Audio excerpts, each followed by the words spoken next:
All right, so you can turn to Genesis chapter 11. We're going to start in verse 10. But before we start, a little bit of review. I've heard it said a lot, and we've said it here, that Genesis is the book of beginnings. Have you guys heard that title before? And we've seen a lot of beginnings in Genesis so far, and I was wondering if we could list some of them. So what are some things that you think of that so far in Genesis 1 through the first half of 11, what are some things that have begun? Creation, right? The earth has begun. What else? Humanity. Sin. As a downer, Ben. So. What? The what? The first flood, right? You have the global flood and the new beginning after that, right? A new multiplication. What else? Wait, we had three at one time. First murder. That's what you were going to say? Oh. First plan of redemption, right after sin. There's a promise. John, did you have something? Right, the Tower of Babel. It's what's that the beginning of? Languages and nations, you might say, as they spread out. At least, maybe they had some of those things before the flood, but now this is the first time they have it after the flood. So many beginnings. Any others you can think of? A family, right, the beginning of marriage. What else? Maybe another downer. The wages of sin. Death, right? So since sin began, death began. We saw that pretty clearly. Well, it doesn't stop, right? Today what we're going to see is the beginning of a family. This family has been formed, and God calls Abraham, and Abraham obeys that call and begins this family. And it's also the beginning of a nation, right? This family is going to develop into a nation. So a lot of beginnings. Well, I'm going to read 10 through 26, and I'll skip some of it and just say some of the names. But we actually have seen a very similar genealogy already at the end of chapter 10. So if you were here this summer, this will be a little bit of review. But I'm going to read through this, and then I want you to tell me some things you observe. It can be deep things, it can be trivia, anything like that. So look at verse 10 of chapter 11. Yes. Yeah, so we're in Genesis chapter 11, verse 10.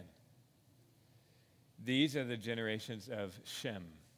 When Shem was 100 years old, he fathered Arpachshad 2 years after the flood.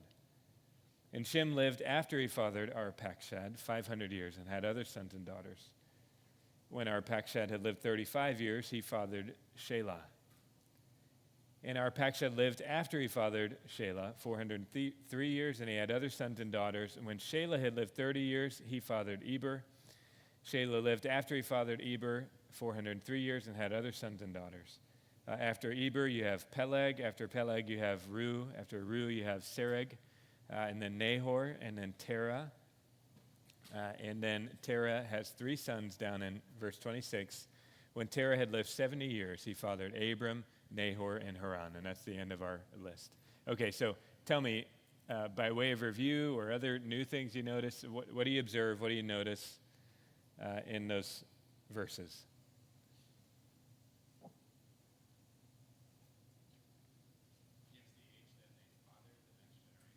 Right? We see some ages there. We've seen something similar in the past. As you compared those two lists, any similarities or differences, Jonathan? Right. Yeah, total years are starting to decline. Also, it's pretty quick that they're having kids. 30 years, 34 years, 30 years, 32 years, 30 years, 29 years, What else do you observe in this list? It could be anything.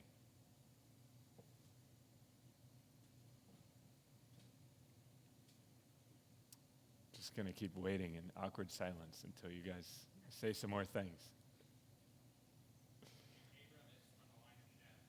Right? Abram is from the line of Shem. Anybody remember the trivia that came from that? Where do we hear that name, Shem? Semites, right? When we talk about anti-Semitic, that's from Shem. What else?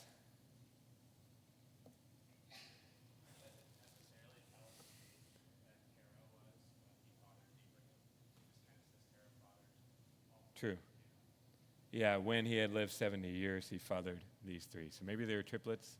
But the picture is, we're getting kind of a summary there, I think. What else? Any other names stand out? Yeah, Josh. Eber. Right. Remember, that's probably where we get the word when you call someone a Hebrew. Later, it's going to call Abram a Hebrew. That's probably from that line, is Eber. So we get Semite, we get Hebrew from names in this list. Anything else? Any names repeated?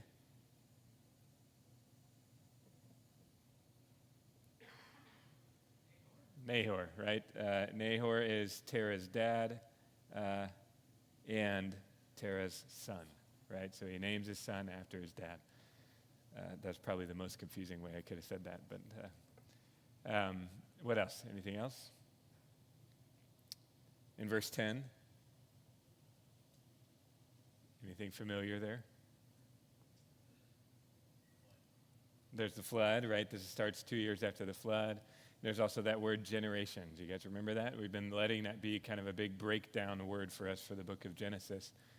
These are the generations of, and then it'll give us kind of either a chronology, what's it called? Genealogy, thank you. Or the stories that belong with that genealogy. Sometimes they're longer sections, sometimes they're small. We'll see it again in verse 27. These are the generations of Terah. Okay, so that was enough. You guys did great. You observed a lot. We do see lives slowly dwindling. Remember, we had talked about how before the flood, when the Lord said the years of man should only be 120 years, there's two positions there. One, that he means he's bringing the flood in 120 years. Others, that he's going to shorten the lifespans of man. That's kind of where I landed.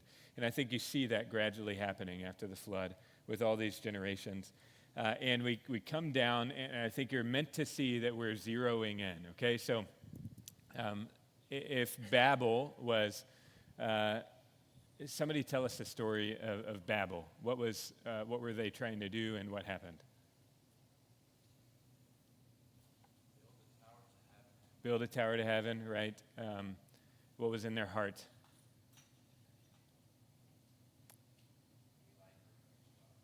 Yeah, and this whole city, they wanted to gather. They wanted to make them a name for themselves. Do you remember that phrase? We're going to see that again today. They wanted to make a name for themselves, and so they're going to build this tower that reaches into the heavens. What does God do? He has to come down to the tower. What?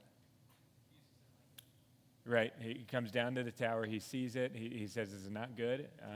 For them to be able to do this, they're going to be able to do anything. And so he confuses language, and we get the birth of languages and the spread of people.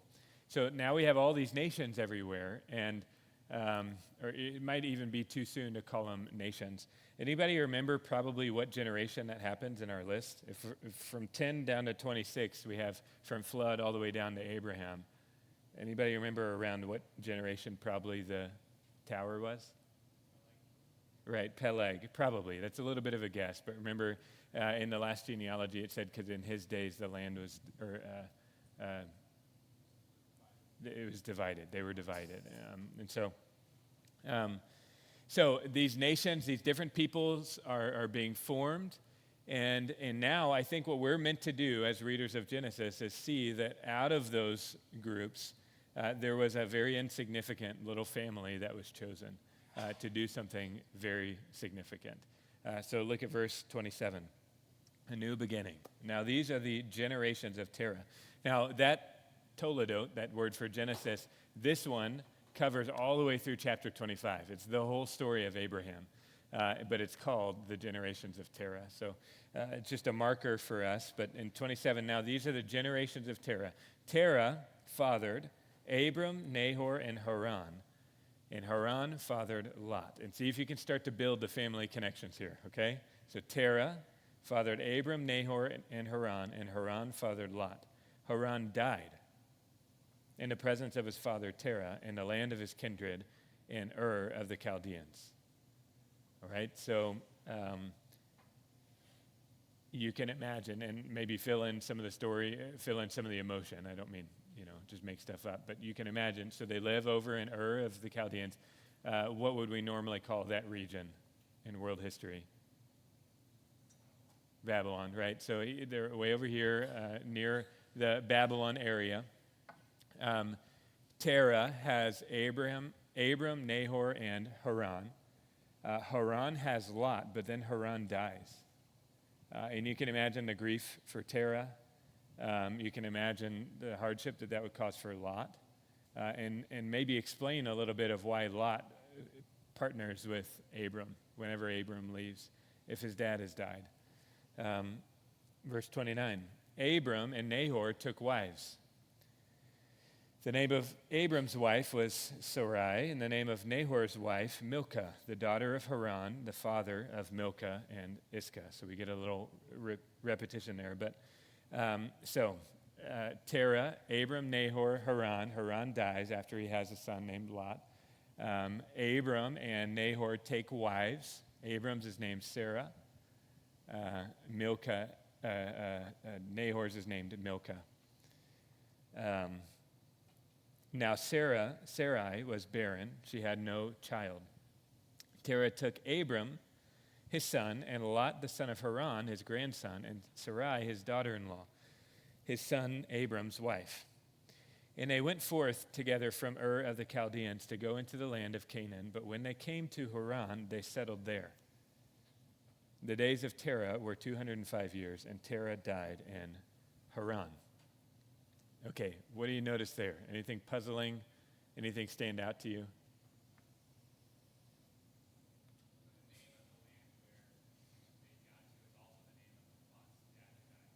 Right, yeah. And Terah's leading his family, and it says they're going towards the land of Canaan. It doesn't tell us why. A lot of people would say maybe God told Terah to go to the land of Canaan, and he just never made it there. But of course, we don't know that.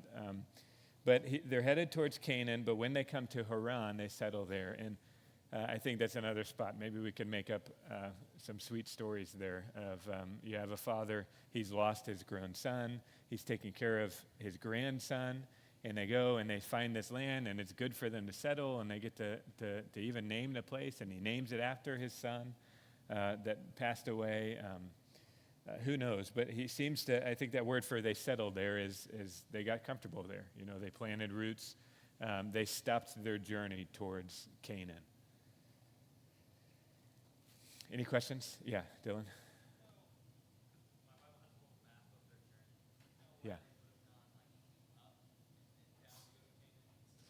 It's a wonderful question. Does anyone else know? Ethan, you can't. If you've been to Israel, you can't answer. Why did people go up? Why did they go up before going to Canaan? Yeah, right. You got that desert. That desert's supposed to be uncrossable, death trap. There are some nomadic peoples that live there sometimes, but that just makes it more nervous. More dangerous is the word I was looking for, because they could rob you. So it looks like you should be able to take a straight shot, but you can't. You follow the Fertile Crescent. You remember learning about that in high school? So it's the crescent. That's what it is. That's the crescent, is going like this, following the rivers. Any other questions?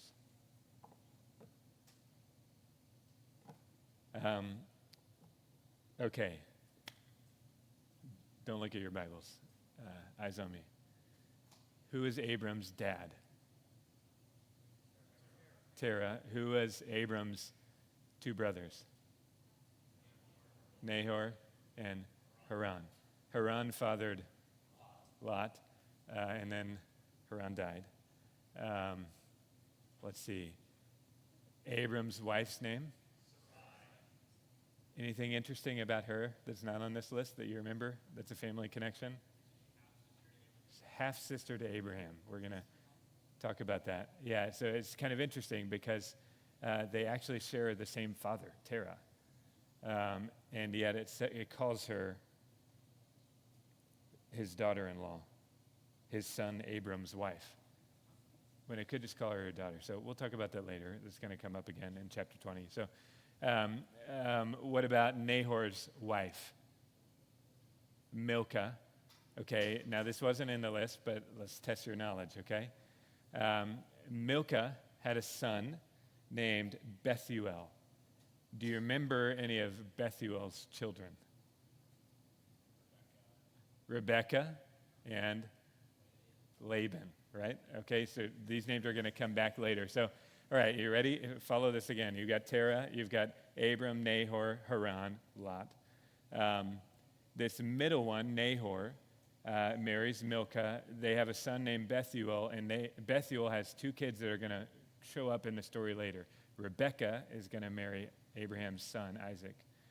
Laban is the trickster guy who fathers, he has two daughters that are famous. Who are they? Rachel and Leah, right. And so that whole part of the family tree is going to come back later, okay? Any questions about the family tree? Everybody happy? You got it all in your mind? All right. Chapter 12. Now the Lord said to Abram, "Go from your country and your kindred and your father's house to the land that I will show you. And I will make of you a great nation. And I will bless you and make your name great so that you will be a blessing. I will bless those who bless you, and him who dishonors you I will curse. And in you all the families of the earth shall be blessed." Just almost gives me the shivers to read that. You know, those are some of the most important verses. All the verses of Scripture are important, so I don't know if I'm allowed to say that. But these just are going to come back again and again and again. We're going to see this. This is so foundational. So I'm going to read it one more time, if that's okay. So look again at verses 1 through 3.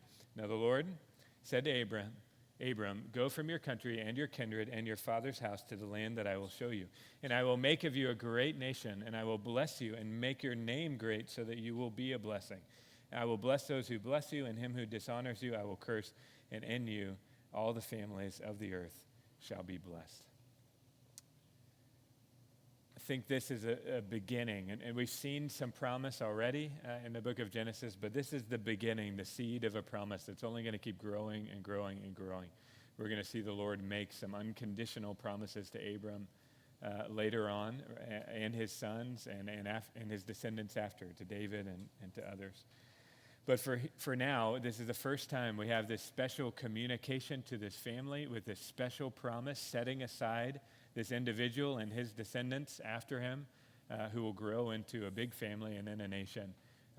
It's the foundation of these promises. So first, it's a command: go from your country. So these promises that follow, I think, are implied to be conditional. That's going to change later as we keep going through the book of Genesis. But first, it's go from your country and your kindred and your father's house to the land that I will show you. So he's received a command. And pause and think about, how hard that would be. Maybe many of you, that sounds exciting. You're world travelers anyways. You can just get up and move. But obviously, travel was way harder back then. And also, you live in these communities. Remember, just a few generations ago, they were scattered in all these different languages. It's all very new. They have maybe some cities, and maybe in Haran, there are some cities. They get well established. They settle there enough for it to be called the land of their fathers, maybe including that Babylonian area. But it's basically get up, get out of your home, go away from this country. There's a new place you're supposed to go. And the author of Hebrews will say that they leave these cities, these homes, to go and dwell in tents for a very long time, right? They dwell in tents in the land. So this is quite a call. Go from your country, your kindred, and your father's house to the land that I will show you. And I will make of you a great nation. And I will bless you and make your name great so that you will be a blessing. Now, why is that already an astonishing command? Something we read a few verses ago.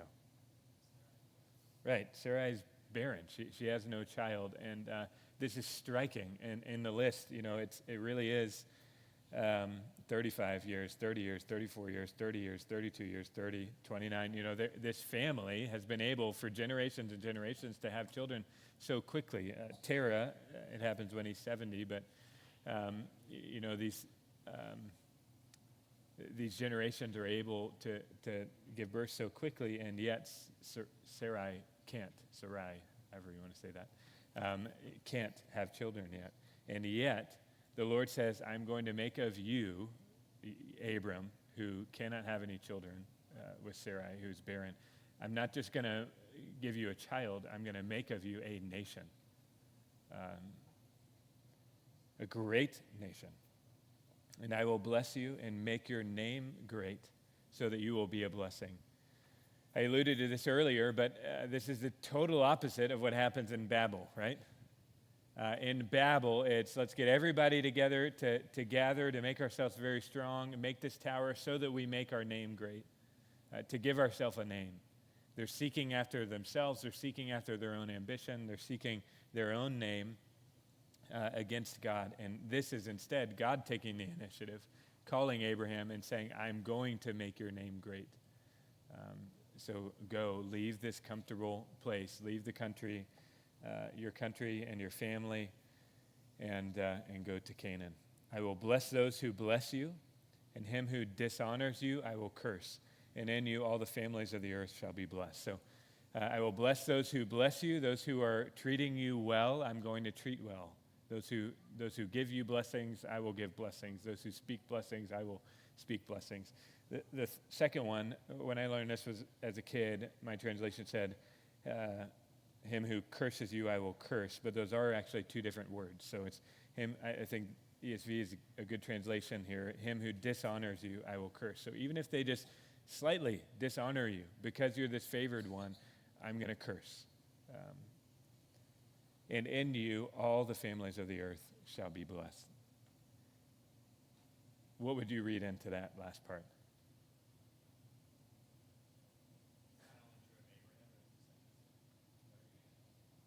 This would be true of not just Abraham, of his descendants. What else would you read in there? Yeah, Jonathan? Jesus, right? The gospel. What else? Anything else? Or you want to expound on that?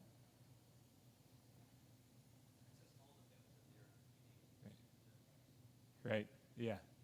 I think so. I think it's this clear picture of God has set aside this person and his family and the nation that comes as receiving this special blessing, but that's also a conduit to all the families of the earth being blessed. Because of what God is doing through them, God is blessing all the nations.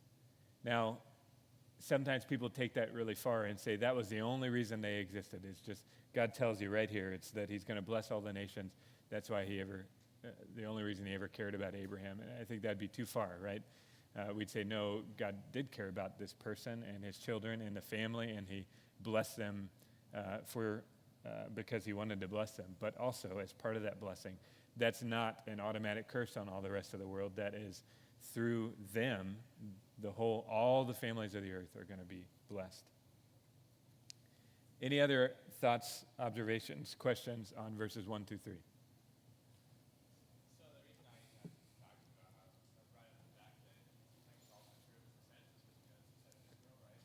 Right.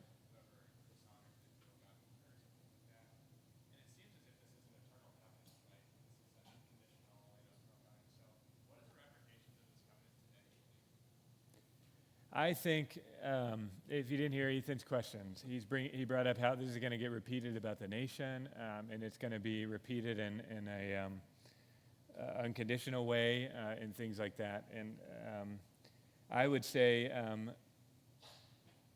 let's let that unfold a little bit. I think we are going to see this repeat to the nation. I think here we can already understand that as he's the father of this nation, right? And they are beloved for the sake of their fathers. We hear that even all the way in the New Testament. So I think we could read it in. It's going to be made even more clear later on. It's also, I think you could read this, like I said earlier, you could read this as unconditional, God's saying go, and he knows Abram's going to do it, and so he's just already unconditionally making the promise in verses 2 and 3.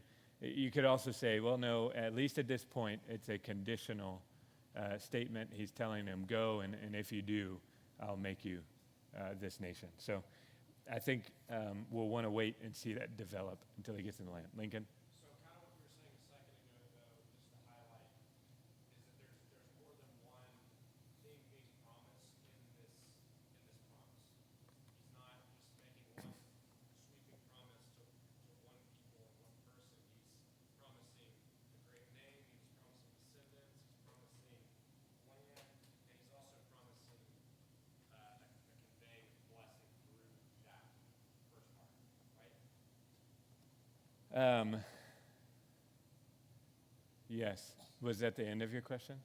Or is that leading to another question? It's like two distinct promises being made. It's not one promise. There's multiple promises. Yeah, what I would say, here's how I would think about this, and y'all can think about this differently. I think this is the seed of this very specific promise that's going to grow. That soon, in a chapter, he's going to see the land, and he's going to scope out, and the Lord's going to specifically promise, look north, look south, look east, look west, this whole land, that becomes part of the promise, unconditionally.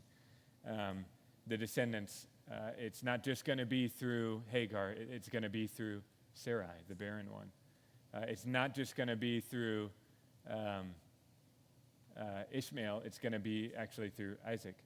It's in Isaac's children. It's not going to be through Esau, it's going to be through Jacob. So I think that it's going to get more specific. We're going to get more details, and I'd say even more unconditionalness if that's not already there. But I think this is a seed promise that's going to grow into those more specific unconditional promises. Jonathan.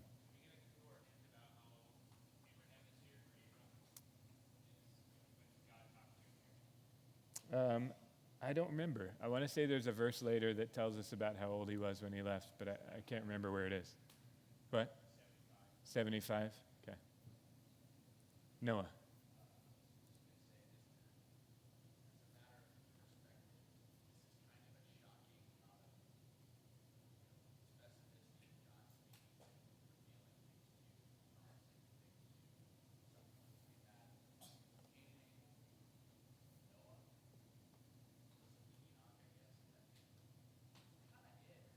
Yeah.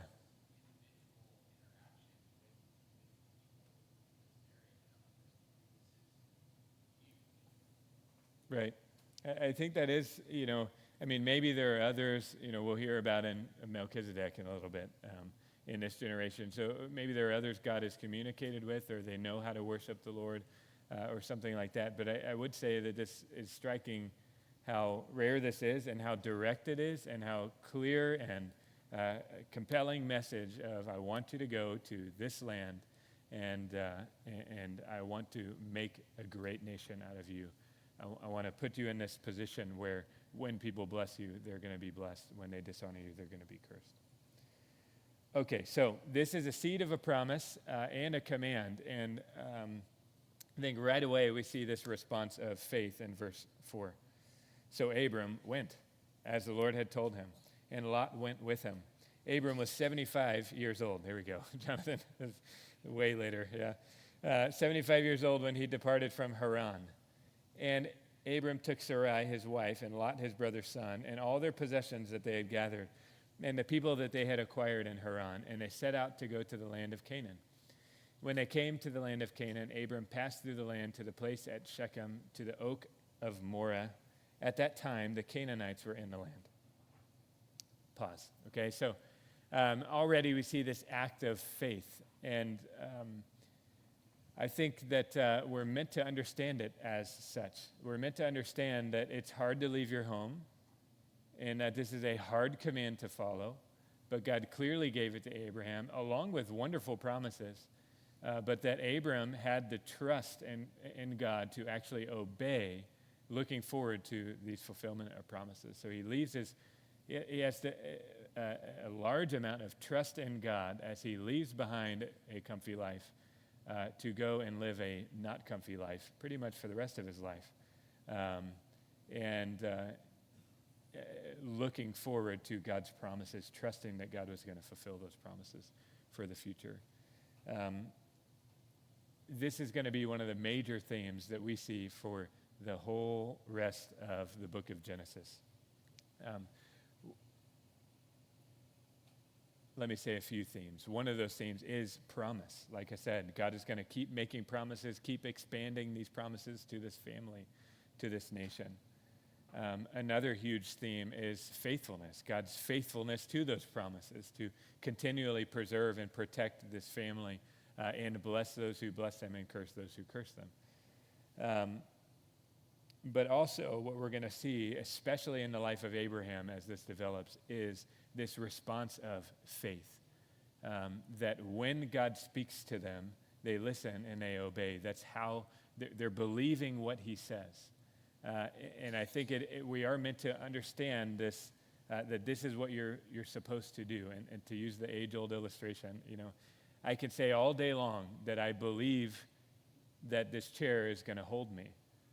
But if y'all are watching me and it's time to sit down and I'm just like kind of side-eyeing the chair and walking around it and I just lean on it like this and I won't sit down, you could tell I'm not actually believing, right? There's no trust there. I don't trust that that's going to hold me, or I don't trust that I'm going to be safe in that chair or something. If I believed, I would just sit when it's time to sit, That's what this obedience is that the Lord has given him this, and he's leaving everything he knows to trust what the Lord says, and you see that obedience and faith. The reason why I bring all this up is this is what the New Testament authors teach us about a lot of these lives in Genesis, but especially about Abram. And they don't teach us this in a way that's like super revelation. You guys never saw this before, but surprise, Abram was acting in faith, right? Instead, they teach it like when I'm thinking of Romans 4 as Paul is discussing Abram. They teach it as we all know this. We all saw the faith. And we even see later in Genesis, it'll talk about how it was credited to him as righteousness. Paul's quoting this all the way from Genesis, saying, this is what we know faith is. So I want to turn to one cross-reference, Hebrews 11.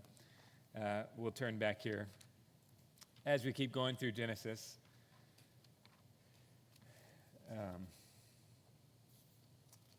but I just want to read Hebrews 11,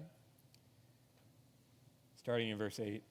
I'm just going to read 8 through 10, and then I'm not going to spoil the rest because it's going to spoil some of our story in Genesis. So Hebrews 11, verses 8 through 10 says, by faith, Abraham obeyed when he was called to go out to a place that he was to receive as an inheritance. And he went out, not knowing where he was going. By faith, he went to live in the land of promise, as in a foreign land, living in tents with Isaac and Jacob, heirs with him of the same promise. For he was looking forward to the city that has foundations, whose designer and builder is God. So you can tell the author of Hebrews is drawing this out. This is what faith is. It looks like this obedience. God told him to go to this place, and he believed that promise, and so he actually went and obeyed and went to live in this land of promise. God promised something. Faith says, I believe that promise, and it impacts the way you live, and there's this obedience afterwards. Okay, so we can turn back. I think we're going to see that more and more and more as we go through the life of Abraham. We're going to see times where he's not acting like that, and he's hesitant to believe what God has said, but then we're going to see, especially the test with Isaac. You guys probably know what I'm talking about as he displays this great faith that the New Testament authors pick up on. Okay, so we just read that he did go in faith. Verse 4, Abram went. He took his wife. He took Lot, his brother's son.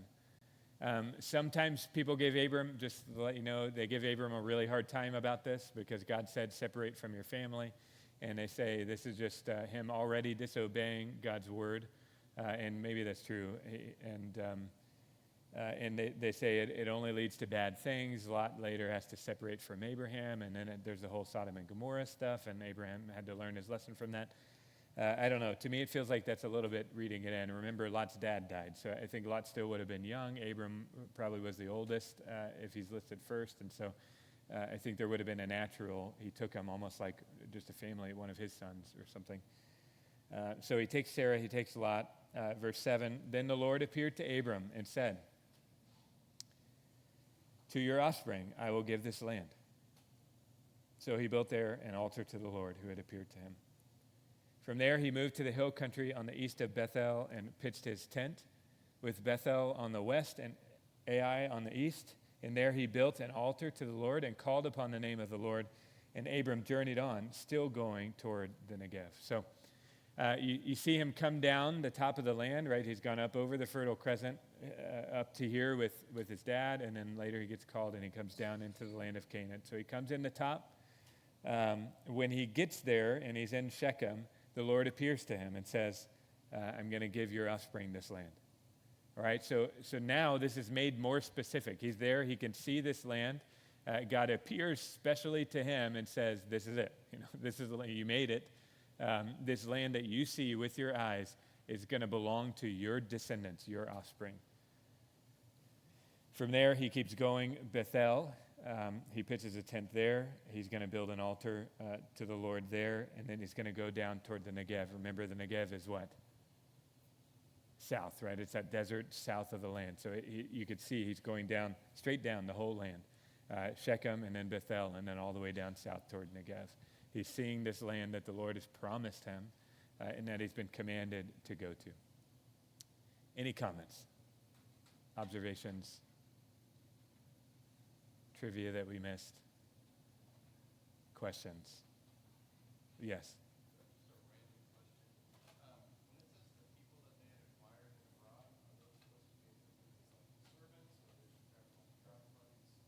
Yeah, I think probably, if you didn't hear the question, it talks about people that they, what verse is that again? Yeah, verse 5. So Sarah, Lot, their possessions, and the people they had acquired in Haran and set out. So I think it's probably not travel buddies. I think it's more of they're part of the company. They're either slaves, servants, employees, however you want to think about it. I think wealth seems to follow this family early on. They seem to keep being successful in their endeavors. Terah seems to successfully leave and be successful in Haran. Abram leaves there. He's going to go down to Egypt, and it'll talk about how great his possessions become there. So I think it's amassing this company that'll eventually get too big for the land. We'll see later in a few chapters. Any other? Yeah, Jonathan?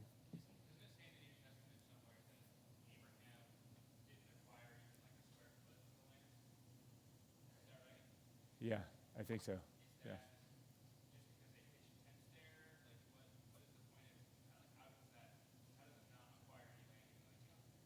Yeah, y'all can correct me on this and speak. I'm a little fuzzy, but if I remember right, it's that he did not come and possess it.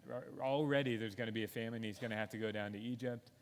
He's a nomad in this land. So he's in the land, and he knows it's promised to his descendants, but he's pretty much a nomad there.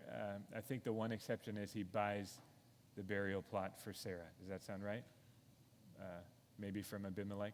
Don't quote me on that. We'll get there eventually. So I'll correct myself, but I think that's the exception. Yeah. Okay, I have a question for you. In our Sunday school class, we've really seen that one of the big repeated negative things is that they keep making these altars in high places everywhere in the days of Isaiah and Jeremiah, and God is speaking to them to get rid of these. And that's one of the most wonderful things that King Josiah does, is get rid of all these altars in high places. Why is Abraham doing this? Why is he making altars? Why is that okay? Is it okay? Any thoughts there?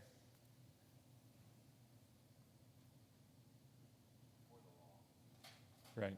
I think that's the key, right? It's before the law, and it's before the temple, and it's before the Lord had made this arrangement with the nation to come and dwell with them. And as part of the arrangement of him dwelling with them was that law of, so if I'm dwelling here in this temple, that's where you come and worship me. You don't build altars in high places under every green tree like the idols. Instead, you come to the temple like you're supposed to, and you worship here.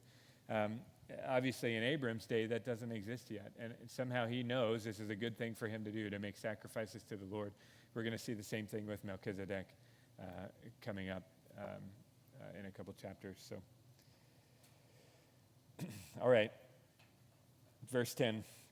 Now there was a famine in the land, so Abram went down to Egypt to sojourn there, for the famine was severe in the land. When he was about to enter Egypt, he said to Sarai, his wife, I know that you are a woman beautiful in appearance. And when the Egyptians see you, they will say, this is his wife. Then they will kill me, but they will let you live.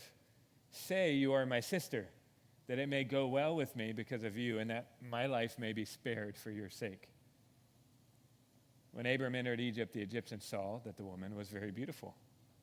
And when the princes of Pharaoh saw her, they praised her to Pharaoh. And the woman was taken into Pharaoh's house. And for her sake, he dealt well with Abram. And he had sheep, oxen, male donkeys, male servants, female donkeys, and camels. But the Lord afflicted Pharaoh and his house with great plagues because of Sarai, Abram's wife. So Pharaoh called Abram and said, what is this you have done to me? Why did you not tell me that she was your wife? Why did you say she is my sister, so that I took her for my wife? Now then, here is your wife, take her and go. And Pharaoh gave men orders concerning him, and they sent him away with his wife and all that he had.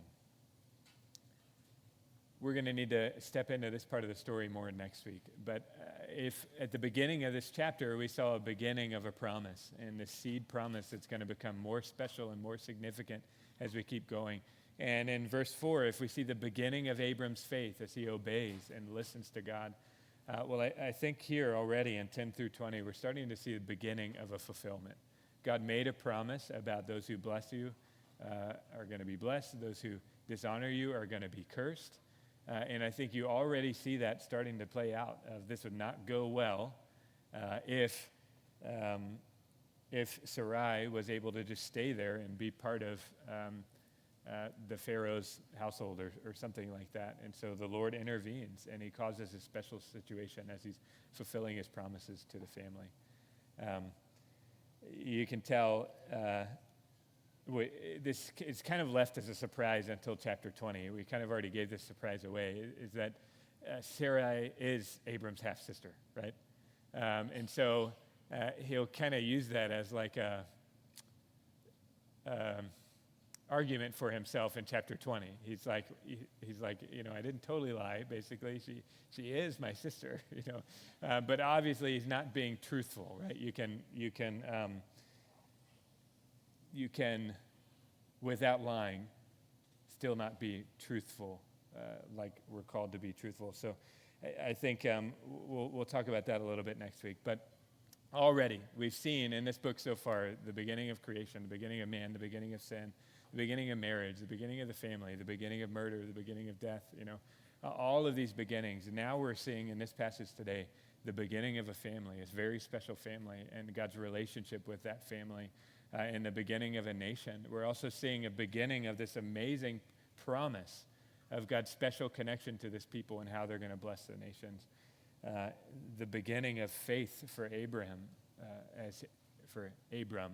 as he trusts God and goes, and then the beginning of some fulfillment of some of those promises. So already such a rich entry into this wonderful story, and it's going to be our privilege and our joy to chase down this story for the rest of Genesis and see how God is faithful to his promises and see how his people are responding in faith. So pray with me. Father, we pray that you would help us copy the faith of Abraham. Help us be obedient. Help us love to honor you. Help us avoid the ways that he's faithless and weak and not trusting in you. Help us joyfully love to obey, and help us joyfully celebrate all of these institutions that you created, the earth itself, the universe itself, in the life you've given us, and the families you've given us, and the way you designed all of these things. We're amazed to see that you spread the nations abroad and then chose someone to be the father of a great nation. We see how you already were working and being faithful to them. Help us trace your faithfulness as we continue on in this book, and help us be joyful and celebrate what we see. In Jesus' name, amen.